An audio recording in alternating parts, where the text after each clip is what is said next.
찬양을 들으니까 굉장히 힘이 납니다. 정말 하나님께서 이 찬양을 받으시고 굉장히 기뻐하신 것을 확신합니다. 지금 고국은 무척 덥다고 하죠. 그래서 그 고국이 무척 더운데 지금 고생하는 분들이 많은 것 같습니다. 그래서 여러분들 고국에 있는 친인척들 또 아신 분들을 위해서 기도가 필요한 것 같습니다. 여러분들은 고국에 있는 분들을 위해서 기도하면서 함께 해주시면 감사하겠습니다. 우리 교회는 한 약 3년 전부터 맨 처음 신방을 받으신 그 가정에게는 시편 73편 28절을 전합니다. 그 말씀을 전합니다. 시편 28절을 같이 한번 읽겠습니다. 시작. 하나님께 가까이 하면 내게 복이라. 내가 주 여호와를 나의 피난처로 삼아 주의 모든 행적을 전파하리이다.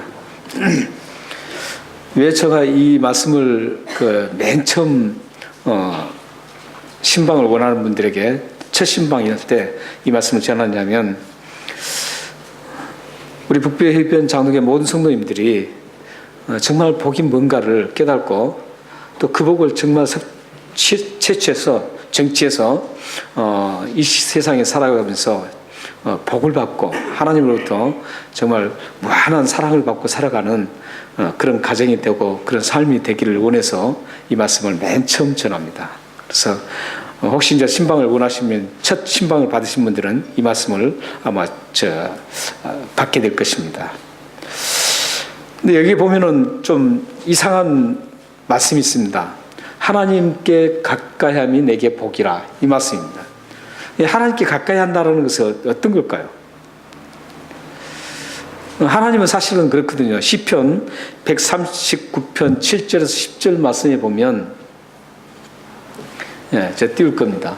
저 말씀에 보면은 하나님은 어디든지 계신다는 거예요. 하나님은 어디든지 계시거든요. 그런데 하나님 지금 내 안에도 계세요. 여러분 안에도. 그리고 바로 지금 내 곁에 계속 계시는 거예요. 하나님은 어디든지 계시는 분이에요. 근데 시편 73편 28절은 하나님께 가까이 하면 내게 복이라 그러죠. 그렇다면 하나님은 어디 계시는데 가까이 갈 필요가 없는데 이게 무슨 의미일까요? 여기서는 지금 거리에 가까이 그런 공간적인 개념이 아닙니다. 그런 공간적인 개념의 가까이가 아니라 우리들의 삶의 부분입니다. 여러분들의 삶이 하나님 앞에 하나님이 원하시는 삶을 살아가면 하나님께 가까이 가는 겁니다. 여러분들의 삶이 하나님께서 원하시는 말씀대로 살아가면 그게 하나님께 가까이 가는 겁니다. 하나님이 지금도 우리와 함께 계시기 때문에 공간 개념으로 가까이 가는 것은 별 의미가 없습니다. 항상 우리 안에 계시고 우리와 함께 계시는데 거리상으로 가까이 가는 게 아닙니다. 여러분의 삶의 부분이 어떠냐에 의해서 하나님께 가까이 다가가는 겁니다. 여러분의 삶이 정말 하나님이 기뻐하시고 하나님의 말씀대로 여러분들 따라간다면 여러분들은 하나님께 점점 가까이 갈 수가 있습니다. 그 사람들이 바로 복이 있다라는 겁니다. 그런 사람을 향해서 지금 복이 있다라는 것이죠. 그렇게 복을 받으면 어떻게 되나요? 그렇게 복을 받은 분들은 하나님이 피난처가 되어 주신다는 거죠. 하나님께 가까이 가는 삶을 사는 분들은 하나님께서 철저하게 모든 것을 막아주시고 철저하게 보호해 주신다는 겁니다. 철저하게 보호해 주실 뿐만 아니라 보세요. 하나님의 모든 행사들, 하나님이 하시는 모든 일들을 전파한다는 것이죠. 이 말씀 무슨 말씀이에요? 여러분의 삶이 하나님께 가까이 하는 그런 하나님 기뻐하시는 그런 삶으로 산다면 하나님께서 여러분들에게 놀라운 하나님의 그 능력이 하나님의 그 모든 능력을 여러분들에게 나타내 보여주신다는 겁니다. 하나님 우리가 생각할 때 불가능한 것일지라도 여러분이 막 하나님 때를 쓰면서 기도하는 것보다도 오히려 여러분이 하나님 말씀을 보면서 하나님이 기뻐하시는 그 삶을 걸어가면 그게 훨씬 더 기도 응답이 빠릅니다. 여러분들이 문제가 있다. 그러면 기도도 물론 필요합니다. 그러나 기도는 삶이 따라주지 않는 기도는 아무 소용이 없습니다. 그것은 외식적인 기도입니다. 중언부언하는 기도고 정욕적으로 하는 기도입니다. 그렇기 때문에 삶이 하나님이 기뻐하시고 하나님이 원하시고 그런 삶, 말씀대로 따라가는 그런 삶, 그 삶을 살아가면 여러분들은 하나님의 능력을 경험할 수 있습니다. 혹시 여러분들이 지금 여러분들이 가지고 있는 문제가 있다면 이 부분부터 정리하십시오. 하나님 앞에 간절하게 기도할 제목이 있으면 이 부분을 하나님 앞에 더 가까이 어프로치 하십시오. 하나님께 더 가까이 삶을 가게 모든 성경 말씀대로 따라가는 그런 삶을 여러분들이 살아가면 하나님께서 하나님의 그 능력의 행적을 여러분들에게 보여주셔서 하나님이 정말 이러신 분이다. 우리는 도저히 할 수 없었는데 우리가 생각할 때는 불가능했는데 하나님께서 하셨다라는 그 선포를 여러분들이 하셔서 하나님의 영광을 드러낼 수가 있습니다. 여러분들 모두가 이런 하나님의 능력을 경험해서 하나님을 모두 드러내는 하나님의 이름을 드러내는 여러분들 되시기를 주님으로 축원합니다. 이렇게 살아가는 삶이 하나님께 가까이 하는 삶입니다. 하나님을 가까이 하는 이런 삶을 하나님이 참 좋아하십니다.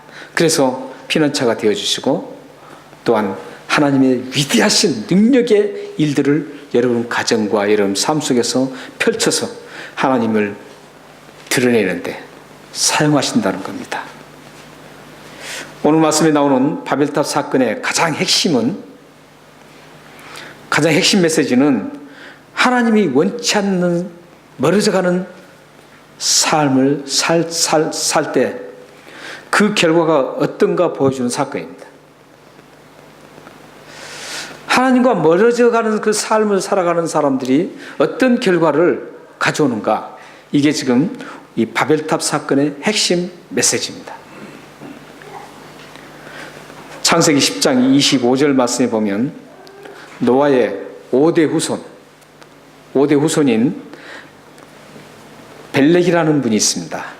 이 벨렉이라는 분이 그때 창세기 10장 25절에 보면 그때 세상이 나눠졌다 이렇게 설명을 하고 있습니다. 이것은 무슨 의미냐면 그때 바벨탑 사건으로 인해서 모두가 지면으로 흩어졌다 이런 뜻입니다. 그렇기 때문에 이 바벨탑 사건은 노아의 5대 후손인 벨렉 때에 이루어진 사건입니다. 그 사건을 보면은 노아 홍수 이후에 약 200년 후에 이루어진 사건입니다. 그러니까 바벨탑 사건은 노아 홍수 이후에 100년에서 300년 사이에 이루어진 사건입니다. 왜냐하면 이 벨렉이 293생가를 살았어요. 그렇기 때문에 그 살아있는 동안에 그 사건이 이루어졌으니까 그 갭이 어딘지 잘 모릅니다. 그래서 중간 지점이 한 200년을 잡고 있습니다. 그러니까 노아 홍수 이후에 200년 후에 이 바벨탑 사건이 일어났어요. 그렇기 때문에 그 200년 후에 이제 많은 사람들이 노아 후손, 노아와 가족과 노아는 이제 더 이상 아이를 낳지는 않았습니다. 않고 이제 셈과 함과 야벳 이 세 아들에 의해서 계속 이제 아들들이 후손들을 낳기 시작했습니다. 그래서 그들은 이제 계속적으로 낳기 시작하면서 그들이 하나님과 관계를 멀리하고 있습니다. 2절 말씀에 오늘 11장 2절 우리가 읽지는 않았는데 2절 말씀에 보면 그들이 어디에서 어떻게 해요? 동방으로부터 쭉 동방으로 이동을 합니다. 동방으로 이동해서 어디에 멈춥니까? 신할평지에 정착을 합니다. 신할평지는 지금의 이라크입니다. 이라크. 그래서 이 이라크에까지 도착을 해요. 그 지금 어디서 이라크까지 도착했냐면 어디에요? 아라랏산 있는 그 근처에서 이라크까지 지금 도착하는 겁니다. 계속 이제 가다가 동방으로 간다는 것이죠. 근데 여기서 동방으로 이동했다라는 것은 단순한 이동이 아니었어요. 단순한 이동이 아니었었고 에덴 동산에서 동쪽으로 멀어지는 상황이었습니다. 하나님과 아담이 대화했던 그 장소, 하나님이 그곳에서 늘 아담과 함께 대화했던 그 장소, 에덴 동산에서부터 멀어져서 동쪽으로 계속 갔다라는 뜻입니다. 그렇기 때문에 이들은 생각에는 하나님이 계시는 에덴 동산으로부터 계속적으로 거리적으로 멀리 도망가고 있는 겁니다. 계속 멀어지는 거예요. 그래서 그들은 이제 신할평지까지 도착해서 거기서 드디어 뭘 합니까? 바벨탑을 쌓게 됩니다. 그런데 하나님께서는 거리상으로 멀어질 때는 아무런 반응을 하지 않으십니다. 거리상으로 멀어질 때는 반응을 안 하시는데 그들이 삶이 멀어졌을 때는 하나님께서 적극적으로 개입하기 시작합니다. 그들의 삶이 하나님과 어떻게 멀어졌는지를 4절 함께 읽겠습니다. 4절 함께 읽겠습니다. 시작. 또 말하되 자 성읍과 탑을 건설하여 그 탑 꼭대기를 하늘에 닿게 하여 우리 이름을 내고 온 지면에 흩어짐을 면하자 하더니, 지금 그들이 하나님과 멀어지는 그 공간적인 멀어질 때는 하나님께서 전혀 그들을 개입하지 않고 그대로 두십니다. 오히려 하나님께서는 그걸 더 좋게 보셨어요. 왜냐하면 온 땅에 흩어져서 번성하라고 그러고 하나님께서 명령하셨기 때문입니다. 그래서 거리상으로는 멀어지는 것은 아무 이상이 없습니다. 그러나 그들이 이 신할평지에서 바벨탑을 쌓을 때 그들의 목적과 그들의 삶의 목적이 이제 하나님과 멀어지는 것입니다.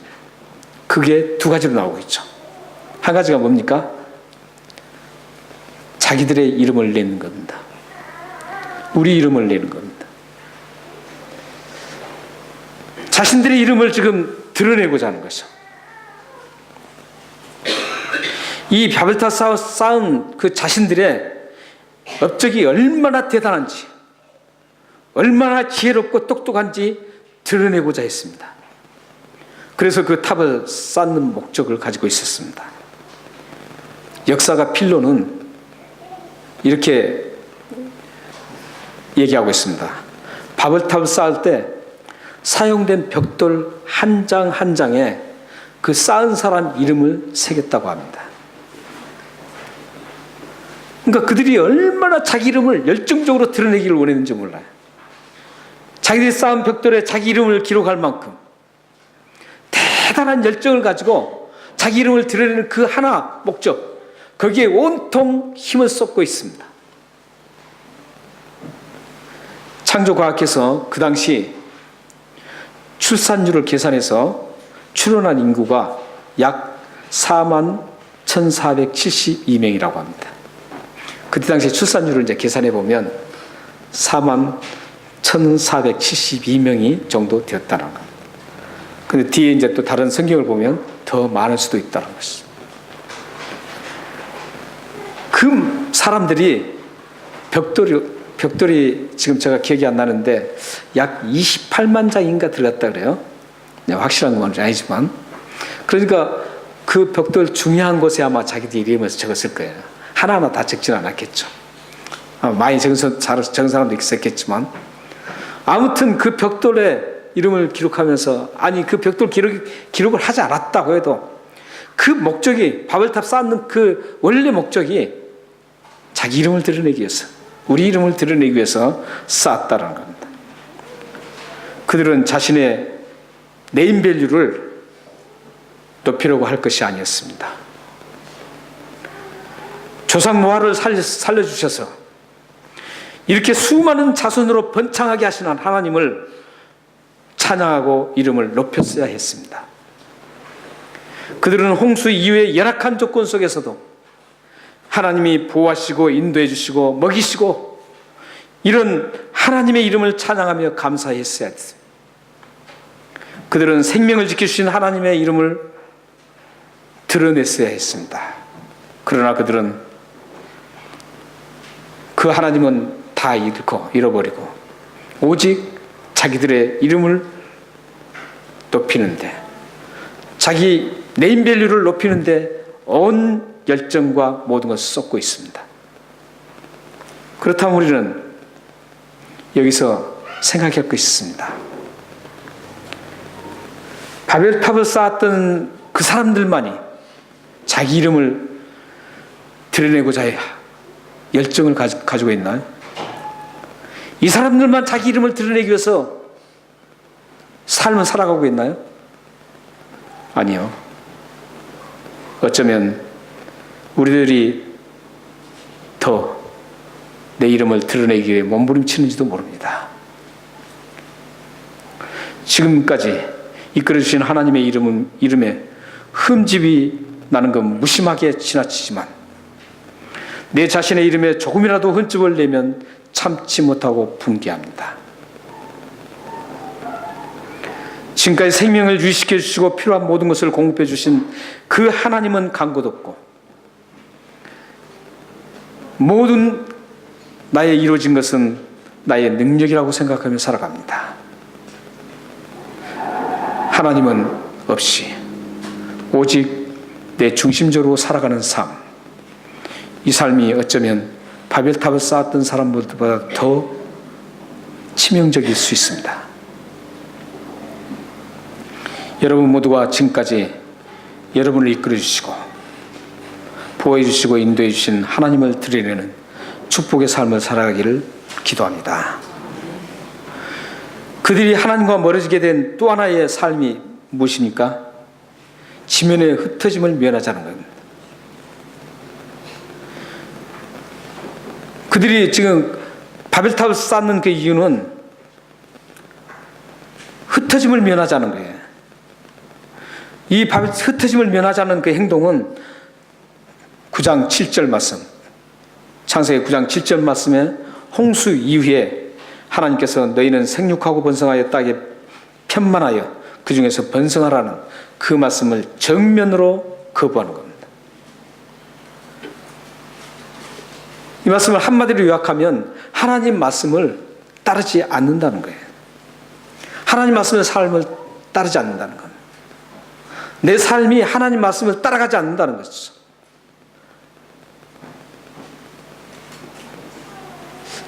지금 이 사람들이 하나님 말씀을 강하게 지금 거부하고 있습니다. 여러분들은 어떤가요? 여러분들은 하나님 말씀의 모든 것 그냥 그래 내가 하기 싫어도 그 말씀을 계속 따라가고 있습니까? 이 하나님 말씀에는 엄청난 많은 따라오라는 말씀이, 명령이 엄청나게 많습니다. 그 대부분이에요. 구원받은 사람들 이후에 우리에게 주신 것은 이렇게 살아라, 이렇게 살면 안 된다, 이 두 가지입니다. 이 구원받은 사람들이 주신 하나님의 말씀입니다. 그렇기 때문에 성경 전체는 이렇게 기록되어 있어요. 구원을 어떻게 받느냐? 구원받는 방식이 나와 있어요. 그리고 구원받은 사람이 어떻게 살아가느냐? 이 두 가지예요. 아주 간단해요.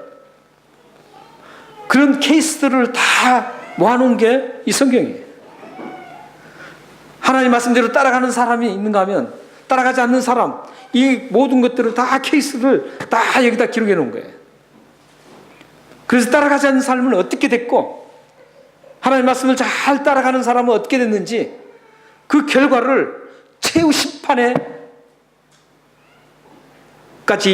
심판까지 이어진다는 것이죠. 이게 지금 성경이에요. 성경이. 근데 이 지금 바벨탑 쌓는 이 사람들 하나님 말씀을 거부합니다. 여러분들 어떠세요? 하나님 말씀 잘 따르고 있는가요? 뭐 얼마나 많습니까? 하나님 말씀 사랑하라 그러면 사랑해야 되는 거예요. 나는 그 사람만큼 사랑 못합니다. 이건 안 되는 거예요. 그러면 그거에 하나님과 가까이 가는 삶이 안 되는 겁니다. 사랑하라 하면 무조건 사랑하는 거예요. 나에게 어떤 피해를 주고 나에게 어떤 해를 끼쳤어도 무조건 사랑하는 거예요. 이게 하나님의 명령이에요. 이게 하나님이 기뻐하시는 거예요. 그렇기 때문에 여러분들 자신에게 잘 체킹해 볼 게 있어요. 내가 지금 사랑하지 못한 사람이 있는가? 내가 사랑하지 못하는 사람이 있는가 한번 체킹해 보셔야 돼요. 그 사랑하지 않는 사람 중에는 부부가 될 수 있어요. 부부일 수 있어요. 또 친구일 수 있어요. 우리 같은 공동체의 지체들 관계에서도 있을 수 있어요. 또 인간관계에서 있을 수 있어요. 여러분들은 이 사랑하는 것을 성경은 다 뭉치면 하나님 사랑, 이웃사랑이잖아요. 또 여러분들 혹시 사랑하지 않는 사람이 있다면 그 삶은 아직 하나님께 가까이 가는 삶이 못 되고 있습니다. 그걸 해결해야만 하나님께 가까이 가는 삶이 이루어지는 겁니다.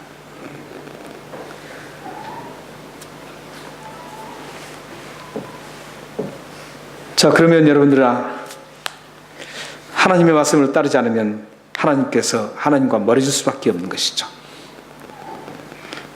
여러분은 하나님 말씀이라면 이유를 달지 않고 무조건 따르는 축복의 삶이 되기를 소망합니다. 이렇게 하나님과의 삶의 거리가 멀어진 삶의 결과가 5절, 9절 말씀이에요. 5절부터 9절 말씀이 하나님과 가까이 가지 않아서 하나님과 거리가 멀어져서 그런 삶이 결과가 어떤가를 보여주고 있습니다. 하나님께서는 이 멀어진 삶의 그 조치를 어떻게 취하셨냐? 언어를 혼잡게 하셨다는 겁니다. 이게 사실 설명할 게 참 많은데 시간이 안 되기 때문에 다 설명할 수가 없어요. 궁금하신 거 있으면 없어요. 하나님이 어떻게 이 땅에 내려오셨나, 또 막을 수 없다, 이런 얘기 굉장히 어려운 얘기들이 있어요. 이걸 다 설명할 수가 없습니다. 하나님께서 언어를 혼잡케 하셨어요. 근데 이게 별거 아닌 것 같죠? 근데 이 언어를 혼잡한 것은 대단히 치명적입니다. 왜 그런 줄 아세요? 언어를 혼잡하게 하면서 소통이 이루어지지 않는 겁니다. 이 소통이 이루어지지 않는 게 굉장히 힘든 거잖아요. 언어가 같아도 소통이 안 된다고 하죠. 그런데 언어가 다른데 그 소통이 잘 이루어지겠어요? 우리는 이 소통에 대해서, 언어의 소통 때문에 불편한 것을 누구보다도 잘 아는 이민생활을 하고 있습니다. 얼마나 답답한가 모르겠어요. 굉장히 답답하잖아요. 이 네거티브 하는 이런 사람들, 네티브 하는 이 사람들처럼 다 안다면 좋은데 그렇게 알 수가 없어요. 외국 사람이 우리 한국말을 그렇게 이해할 수 없듯이 우리는 그런 불편함 속에서 이민생활을 하고 있습니다. 그래서 누구보다도 뼈저리게 이 언어의 소통 관계를 뼈저리게 불편한 것을 느끼고 어려운 것을 느끼는 게 우리들입니다.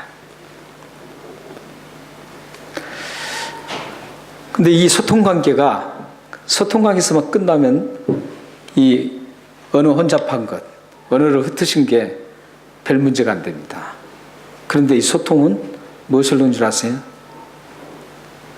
소통이 다음에 간단한 문제가 아닙니다. 소통의 문제가 생기면 분쟁으로 이어집니다.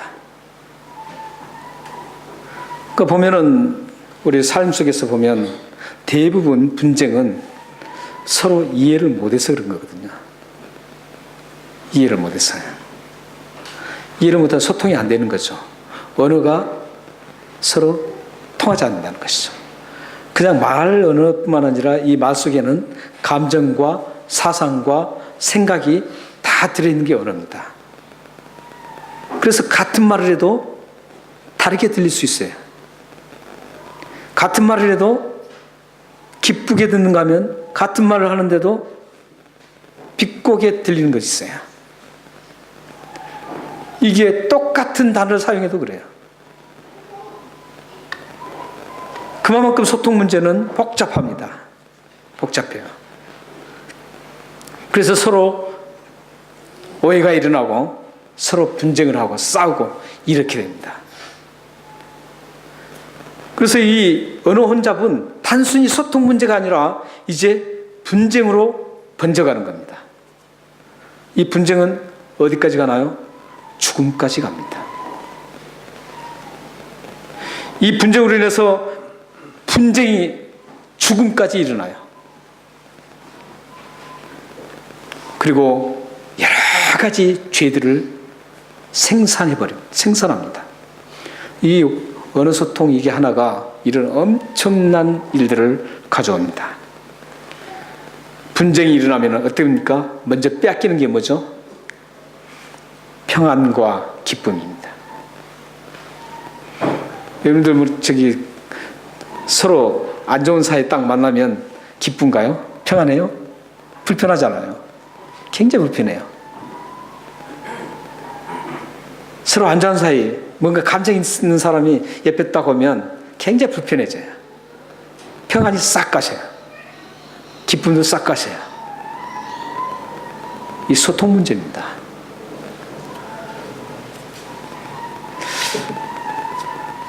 그래서 이렇게 언어 하나 같은 게 대단한 인류의 치명적이 됐습니다.